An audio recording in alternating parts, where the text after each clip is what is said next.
My own son smiled in my face, then stole the house I built with my bare hands. He waited until I signed a few harmless papers, then had movers pack up my things and sent me to a nursing home like I was already dead. But what he didn't know, I had one fight left in me, and this time, I made sure he lost everything. Before I begin my story, let me know in the comments where you are listening from and what time it is. I just want to know I'm not alone in this.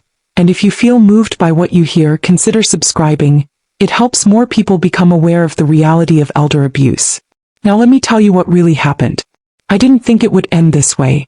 The house still smelled like my husband's aftershave in the hallway, and sometimes I sat at the kitchen table pretending he might walk in through the back door again, mumbling something about the roses needing trimming. But it's been 3 months since he passed, and silence had settled over everything like dust. I'm Evelyn Langston. I'm 70 years old, widowed, and trying not to be a burden. That's how my son Victor makes me feel now. Like every breath I take is an inconvenience. I've lived in this house since 1982. We raised Victor here. He scraped his knees on that porch, lost his first tooth in the upstairs bathroom, and used to fall asleep with his head in my lap when his nightmares got too loud. Now he barely looks at me, says my breathing machine is too loud, that the medicine smell lingers in the hallway. He says things like, "You really should think about what's best for everybody, Mom." As if my existence is a problem to solve. I have heart failure. The kind where walking from the kitchen to the front door feels like crossing a desert. Some nights I sit up gasping for air. But I never told Victor how bad it's gotten. I didn't want him to worry. I thought maybe that'd make him stay longer when he visited. But lately he only comes when Shayla's with him. She doesn't sit. Doesn't take her sunglasses off. She just scrolls her phone and says things like, "It's time we streamline your affairs, Evelyn. You don't want to leave all this chaos behind." Chaos. That's what she called my photo albums, my sewing station, the quilt I've been working on for 6 years. 2 weeks ago Victor showed up with a folder. Said it was just some legal housekeeping. Simple paperwork, he called it. I was tired. My chest had been tight all morning. I'd taken a double dose of my meds just to get through the day. He said, "Just sign at the tabs, Mom. It's just in case something happens." I didn't ask too many questions. I trusted him. I should have known. There was something cold in his voice. And Shayla, she was filming their new kitchen tile choices while I signed. She didn't even look up. This morning I woke up to the sound of a key turning in my front door. It wasn't mine. The lock clicked and then 2 movers walked in like they owned the place. Behind them was Victor holding a paper cup of coffee like it was any other Tuesday. "Don't get upset," he said, not even offering me a seat. "We found a really nice place for you. All your meals, nurses on staff. Honestly, it's time." I didn't speak. My legs were shaking, but not from anger. I hadn't eaten yet. The diuretic makes me lightheaded in the mornings. One of the movers started boxing up my framed photo of Charles, my husband. I asked him to stop, but he just looked at Victor. She said stop. I said again louder. My voice cracked, but they kept going. Victor turned toward me, took a deep breath and said, "Mom, we can't keep living like this. Shayla and I were trying to build a future. This house is too big for you. And frankly, you're not dying fast enough." That was the moment something inside me stopped aching. I stared at him, at the boy I raised, and I realized he wasn't here for my well-being.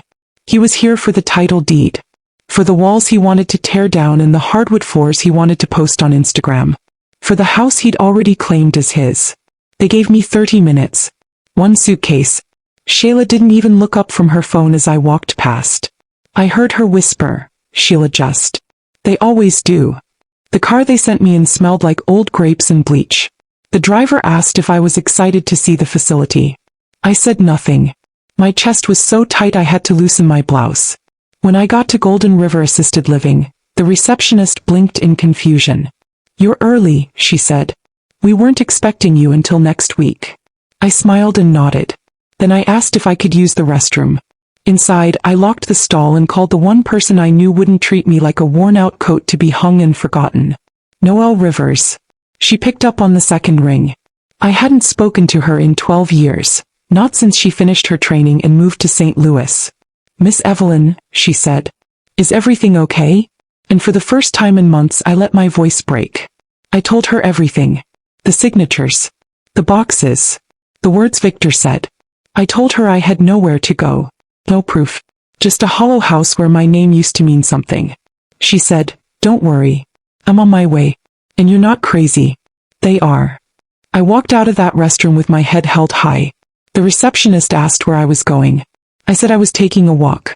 I didn't say I wasn't coming back. By nightfall, I was sitting in a diner 2 towns over, sipping weak tea while the oxygen tank beside me hissed softly. Noelle had texted me already. She'd be there by morning. She told me not to go back to the house, not to answer any calls from Victor, and definitely not to sign anything else. I watched the traffic lights blink outside the window and thought about all the meals I'd cooked in that kitchen.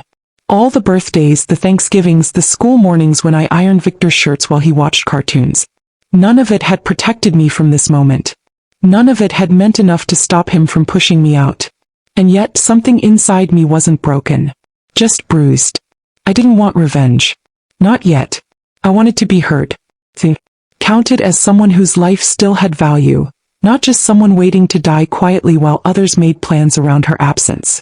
The tea was cold now. But my heart wasn't. Somewhere under all the pain I still remembered who I was. And I wasn't finished. By sunrise, the diner waitress had refilled my tea 3 times and folded napkins beside me without saying much. I appreciated that. There's a certain kind of dignity in silence, when the world assumes you've had enough noise already. The oxygen tank hummed at my side, steady and soft, like a friend who didn't need to be asked to stay close. When Noelle arrived, I barely recognized her. She was taller now, sharper in the cheekbones, and wore a navy blazer like armor. But her eyes were the same, warm, observant, and a little too serious for her age. "Miss Evelyn," she said as she knelt beside me. "Are you safe?" I nodded. For now. She helped me into her car, no questions asked. It wasn't until we were halfway down the highway, my fingers curled around the seatbelt, that she finally spoke. "I looked into Victor and Shayla's recent property moves," she said. "They filed a deed transfer last week. It was processed and recorded. The house is no longer in your name." I felt something in my ribs tighten. "So they already own it?" She shook her head. "Not legally. Not fully. What they did, it's messy. They used a quitclaim deed. No title insurance, no formal notary verification on your signature. And then they submitted a power of attorney notarized 2 days after you signed. Different ink. Different date. That's a red flag." My heart thudded heavily. What does that mean? It means they forged part of the process. And depending on the state we're in, that's not just civil fraud. It could be criminal. The words didn't comfort me. Not yet. Because in the meantime they were living in my house. Probably tearing down Charles's old coat hooks and repainting the kitchen in some sleek gray color that had no warmth, no soul. I could feel it in my chest. The ache that wasn't just my heart condition but something deeper. A grief for something stolen, not lost. We drove in silence for a while until Noelle pulled into the parking lot of a quiet law office. It had no flashy sign, just a brass plaque on the door. Simone Kelly, Elder Law and Estate Defense. "She's expecting us," Noelle said. Inside, the air smelled like legal pads and peppermint tea. Simone, a short woman in her 50s with silver-streaked locks and glasses that perched low on her nose, came out to greet me personally. "I'm sorry you're going through this, Ms. Langston," she said gently. "But I'm glad you reached out. You've still got rights. And we're going to make sure you keep them." She reviewed everything I could remember, what I signed when, how they rushed me, what Victor said. I gave her every detail, even the painful ones. She didn't flinch. Instead, she asked if I still had any of my prescription records from that day. I did. They were in my purse. My doctor had upped my beta blockers that week, and I still had the note folded beside my rosary. "Good," Simone said. "We can prove you were under medical duress at the time of signing. Combine that with the forged POA and backdated notary, and we've got grounds for a full quiet title action." "I don't want to drag them through the mud," I whispered. "I just want my home back." Simone leaned forward. "They dragged themselves, Miss Langston. You don't have to be ashamed of surviving." Noelle placed a flash drive on Simone's desk. "Here's what I pulled so far. Bank transfers to Shayla's account after the title change, text threads referencing renovation plans before they even had the deed, and a voicemail from Victor." Simone pressed play. Victor's voice filled the room. "She's gonna be gone soon anyway. Might as well start demo next week. I already got a guy lined up to rip out the cabinets. Her sentimental crap won't stop us.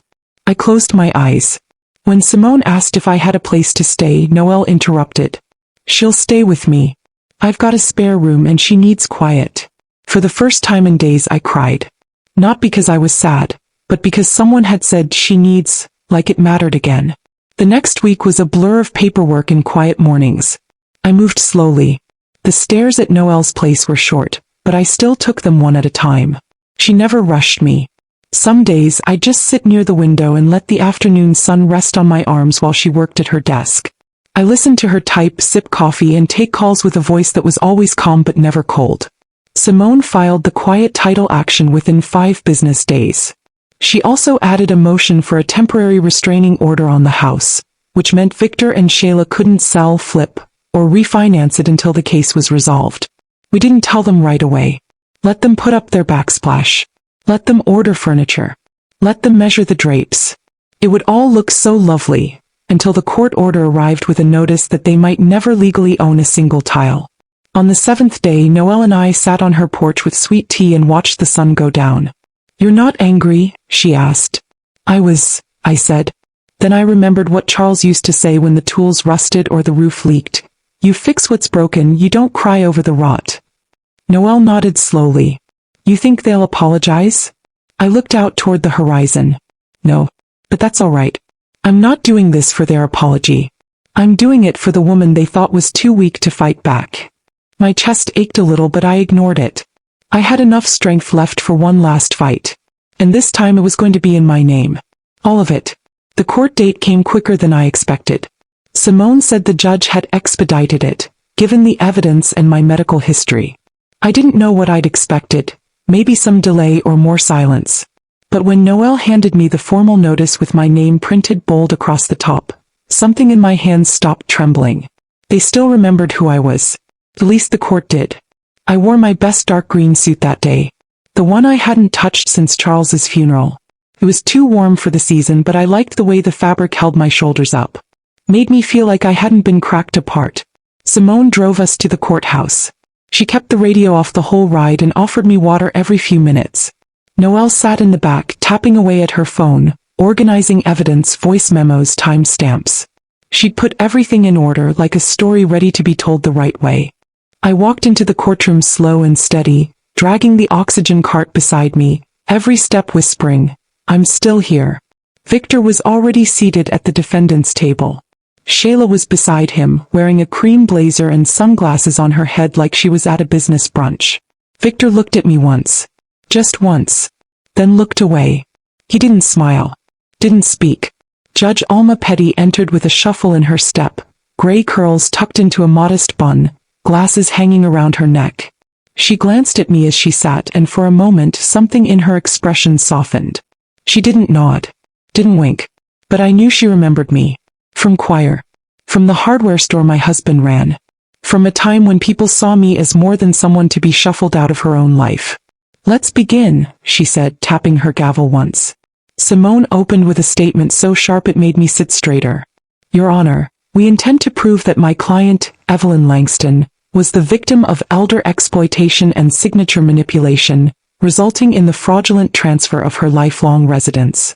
We will demonstrate inconsistencies in notarization, financial motive on behalf of the defendants, and present evidence that Ms. Langston's cognitive and physical condition were used against her during a time of emotional vulnerability. Victor's lawyer, a thin man named Dyer with a smug smile, objected to the tone. Judge Petty said, overruled. Continue. And so we did. They called me to the stand first. I sat up tall, clutching the arms of the chair to stay steady. I told them about the day I signed. About the medication. About Victor's rushed tone and Shayla's distracted smirk. About the movers showing up like I was already dead. About the words my son said, "You're not dying fast enough." And how I kept hearing them every time my lungs tightened in the middle of the night. Simone handed the judge my prescription slip from that week. Then she played the voicemail Noelle had uncovered, Victor's voice dripping from the speakers. She'll be gone soon anyway. We might as well start demo. Cabinets first. Her stuff's junk. Dyer tried to object again. Judge Petty let the audio play twice. Next Noelle testified. She walked through the timeline, the mismatched notarization, the altered power of attorney dated 2 days after the signing, the bank transfers into Shayla's personal account labeled Advance Prep Funds. Shayla shifted in her seat. For the first time she looked a little pale. They tried to deny everything. Dyer argued that I had signed willingly, that the house had become unsafe for someone with my medical condition, and that Victor's actions were born out of urgent concern. Simone responded without raising her voice. Concern doesn't require forged paperwork. Love doesn't come with eviction notices. When it was Victor's turn to speak, he stood slowly. I noticed he wore my husband's watch. I'd kept it in a velvet box beside our bed. I never meant to hurt her, he said. She needed help. She wasn't keeping up with her medications. The house had mold issues. We were trying to upgrade it for her sake. Did she know you were applying for a construction loan in your name? Simone asked. Victor hesitated. Did she know you were negotiating a private sale with a real estate investor 2 days after her removal? He looked at Shayla. We were exploring options. Did she know you listed her bedroom furniture online before she even left the house? Silence. Judge Petty leaned forward. You were raised in that home, Mr. Langston? Yes, Your Honor. And yet you treated it like a shell to be flipped. He didn't answer. But I saw the tips of his ears go red. By the end of the testimony, the courtroom had fallen still. Judge Petty reviewed the documents quietly for nearly 5 minutes. Then she looked up. This court finds the transfer of property was obtained through coercion and fraudulent representation. The quitclaim deed is hereby voided. The house, by law, returns to Evelyn Langston as sole legal owner. All renovations are considered unauthorized. The defendants are ordered to vacate the property within 10 calendar days and cease any financial activity linked to the residence. Furthermore, the forged documents will be forwarded to the state attorney's office for criminal review under elder abuse statutes. Her gavel struck once. Victor didn't look at me. Shayla stood up and left the courtroom without waiting. Noelle exhaled beside me. Simone squeezed my hand. I told you, she whispered. You're not invisible. I didn't cry. Not then. There was still too much noise in my chest, too many years of being dismissed and talked over. But I felt something rise inside me, something old and quiet and strong. I had my house back. But I had something more too. I had my name back. I could have gone back the same day. Simone handed me the reinstatement papers in a quiet envelope. The title was in my name again. Not Shayla's. Not Victor's. Every brick, every floorboard, every nail that had held up that house since 1982 was legally mine again. But I didn't go back. Not yet. The sheriff's office said I could walk in with the papers and demand immediate entry. I could have stood in the front doorway while Victor packed his things in shame. I could have watched Shayla drag her shoe closet out to the curb and fume over the backsplash she'd ordered in advance. But I didn't want to stand in that kitchen and feel the ghost of what they'd done. Noelle drove me past the house 2 days after the ruling.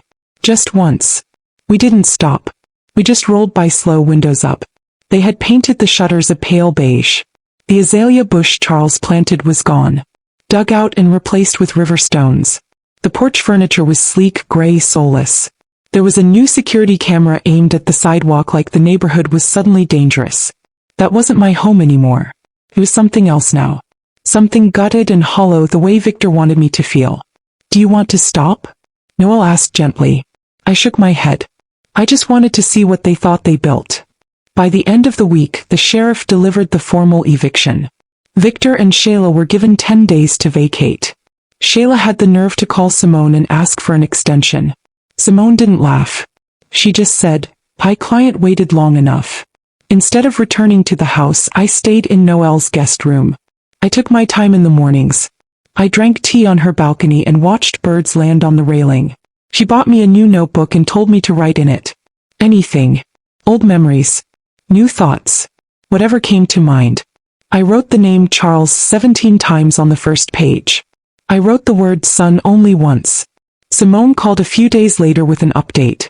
They're out, she said. The locks are changed. The court orders taped on the window. It's officially yours. Noelle was waiting with a smile when I hung up. I'm not going back, I told her. I know, she said. Instead we drove to City Hall. There's a grant program in our county. Quiet, underused, buried in paperwork. It allows private property owners to dedicate land to public use in exchange for community investment. Parks, gardens, memorial spaces. Simone helped me find the application. I didn't want the house anymore, but I wanted to decide what came next. I wanted something that honored what that home used to be, not what they tried to turn it into. The paperwork was thick, but my hands didn't shake. I donated the entire lot. The house, the yard, every inch. I left instructions for the structure to be torn down. In its place, I proposed a garden. A quiet place. Benches, flowering trees, a winding path. No plaques. No signs. Just peace. I named it after my mother. The Cora Langston Garden for Dignity. A space for women who had been pushed aside. Talked over. Moved out of the picture too early. A space for silence that didn't feel like erasure. The city council approved it within a month.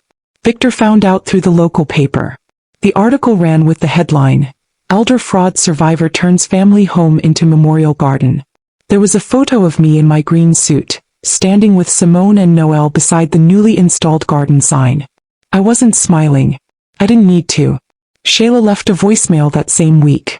Her voice was thin, cracking at the edges. "I hope you're happy," she snapped. "You ruined everything. Victor's business is under review. Our savings are gone. He's sleeping in his truck. You're sick, Evelyn. You need help." I deleted it. Victor never called. But I knew what happened next. Simone told me. The DA picked up the elder abuse report. A criminal investigation was pending. Victor's contracting license was suspended. Shayla filed for divorce. Noelle came home one evening with 2 little garden statues she found at a thrift shop. One was an angel, the other a small fox. "I thought the angel could watch over the garden," she said, setting them on her kitchen table. "And the fox could be you. So quiet, watching everything." I smiled. My chest felt tight again, but it wasn't the kind of tight that scared me. It was the kind that comes from holding something for too long and finally letting it go. At night, I lay in bed listening to the oxygen tank hum beside me. The same rhythm. The same breath. I wasn't going to live forever. But I was going to leave something behind. Something untouched by greed or bitterness. Something that couldn't be flipped, rented, or used as leverage. Something mine. One afternoon weeks later, I visited the garden. It was quiet. A few flowers had begun to bloom. The city had laid the first bricks of the pathway. 2 older women sat on a bench nearby, eating ice cream cones and talking softly. They didn't know me. But that was all right. They were safe there. And I had finally come home, in the only way that mattered. I didn't go to the demolition. Simone offered to take me, said the city crew was scheduled to bring the house down around 10 a.m., but I told her no. I didn't need to see it fall. I'd already watched something much more sacred crumble, my son's love for me. Still, that morning I felt it in my bones. The kind of pressure in your chest that comes not from illness, but from knowing something final has happened. The city sent me photos afterward. The house looked strangely small without life inside it. Just boards and dust and echo. The front door hung open like a mouth mid-confession. And when the machine started pulling it down, it folded fast, like it knew it didn't belong anymore. I stared at those photos for a long time. Not with joy. Not even with relief. With peace. Noel brought me flowers the next day. "They said one of the benches is already getting regular visitors," she told me. "You want to go see?" "Not yet," I said. I wasn't avoiding the garden. I just needed a few days to feel human again. It's strange what grief does when it's tangled with justice. You don't know whether to smile or weep. Victor tried calling me that week. Not directly. He used a blocked number, then left a message on Noelle's voicemail pretending to be a concerned friend. She recognized his voice immediately. I told her to delete it. Then came the letter. Folded 3 times. No return address. Just my name on the envelope, written in Victor's messy print. I knew that handwriting like I knew my own heartbeat. I opened it. There were no apologies. Just 4 lines. "You got what you wanted. I hope you're proud. I lost everything. And I blame you." No signature. Just that final sentence pressed deep into the paper. I didn't show it to Noelle. I didn't tell Simone either. Instead, I placed it in the drawer beside Charles's old watch, the one Victor had stolen and worn to court like a trophy. That watch had been mailed back to me, stuffed in a crumpled envelope from Shayla's divorce attorney with a note that read, "She said it was yours anyway." The cruelty never stopped, not even in small things. But I'd stopped needing anything from them. Victor had moved into a weekly rental near the old train station. Simone said the investigation was ongoing. They'd seized his accounts, frozen his business license, and subpoenaed Shayla's bank records. With the divorce finalized, Shayla cooperated quickly. She turned over every email, every voice memo. I imagined her sliding a flash drive across a table and saying, "Do what you want with him." That was the end of them. The news picked up the story a second time, this time with a longer headline. From betrayal to bloom, woman turns stolen home into community garden. They called me resilient, a symbol of perseverance. But I wasn't a symbol. I was a mother, a tired one. People think justice feels like fireworks, like cheering and courtroom applause. But justice is slow, quiet, like planting something and walking away before it flowers. One morning I did go back to the garden. Noelle pushed me in a wheelchair because my legs had been weak all week. She didn't say anything when I got quiet halfway through the walk. She just sat beside me when we reached the bench under the willow tree. The city had installed a new plaque. Read, "The Cora Langston Garden for Dignity. A place to rest when the world tries to forget you." I cried for a long time. Not for the loss. Not for Victor. For myself. For every time I held my tongue. For every moment I believed being silent was safer. For every bruise on my spirit I told myself I could just sleep off. "You okay?" Noelle asked, placing her hand over mine. "I'm more than okay," I said. "I'm still alive." We sat for an hour. The birds made their homes in the trees. The breeze carried stories I didn't need to hear to know they mattered. I didn't know what the future held. I still had my illness. I still had slow mornings. I still needed help getting dressed on the bad days. But now I also had a place in the world that couldn't be taken from me again. Victor would live with what he'd done. And more importantly, with what he'd lost. Not money or property, but the last chance to love his mother while she was still here. I never wrote back to his letter. Some things are better answered with silence. And the sound of new roots growing where betrayal once stood. There's a bench at the far end of the garden, tucked beneath a red maple that blushes early in the fall. Noelle had it installed just before the last frost. It's smaller than the others, a little off the path. You have to want to find it. I like that about it. That's where I sit most mornings now. The air is crisp, the kind that makes my lungs work harder, but I don't mind. I come bundled in 2 scarves, my knitted gloves, and the same soft hat Charles once bought me at a church raffle. Barely fits anymore. I wear it anyway. The oxygen tank rests quietly beside me. No one asks questions when they see me wheeling it behind the bench. A few women nod. Some sit beside me. Others just smile and keep walking. There's something sacred about shared silence. You don't need to know someone's full story to feel the weight they're carrying. Here we just let it be. I never moved back in with Noelle. She helped me find a little apartment above a florist's shop 2 towns over. It's modest, but the windows face the sunrise and there's just enough room for my rocking chair, my sewing basket, and the framed photo of Charles that I refused to leave behind. The garden opened to the public 6 months ago. It was quiet at first. A few curious visitors. A man who walked his dog in circles near the fountain. A young mother who came every Tuesday just to sit and knit. Then one day I noticed a row of candles lining the path. Small glass jars with flickering wicks, placed carefully beneath the trees. Someone had brought them for someone they'd lost. I didn't know who. But I lit one the next day too. For the part of me I'd nearly lost forever. For the girl who grew up learning how to stay small. For the woman who finally learned how to take up space. Sometimes people bring flowers. Sometimes they leave notes in the cracks of the bench or tie ribbons to the branches. No plaques. No tags. Just gestures. That's the way I wanted it. Victor never came. He didn't write again. He didn't call. I heard through Simone that the criminal case stalled. Not because he was innocent, but because Shayla accepted a deal that shielded him in exchange for turning in everything else. He lost the business. Moved out of state. I don't know where. I don't want to know. Not because I hate him. I don't. I gave up on hate a long time ago. It's too heavy to carry when your ribs already strain to hold your breath. But there's a difference between forgiveness and return. I've made peace with what happened. That doesn't mean I ever want to hear his voice again. What I want is smaller, quieter, truer. To be remembered as someone who didn't disappear when she was discarded. To be known, not pitted. Noelle visits often. She brings me soup in little glass jars and tells me about her new clients. She won't take money, so I knit her scarves she'll never wear and leave baked goods in her car when she isn't looking. We play a game where neither of us says, "Thank you" first. She always wins. Simone calls now and then too. She says the city wants to expand the garden, add a second path, maybe even a community shed for tools and chairs. I told her I'd think about it. But in my heart I already know. I want it to stay just like this. Imperfect. Unfinished in the most honest way. Last week a little girl stopped by my bench. Couldn't have been more than 8. Her hair was in 2 puffballs and she held a paper flower folded from notebook paper. "Is this your garden?" she asked. I smiled. "It belongs to everyone." She sat beside me and placed the paper flower in the grass. "My grandma says this place makes people better." I looked out at the swaying trees. "Your grandma's right." Before she left, she turned to me. "You remind me of her." I laughed softly. "That's a lovely thing to say." She ran off, shoes tapping against the stone path.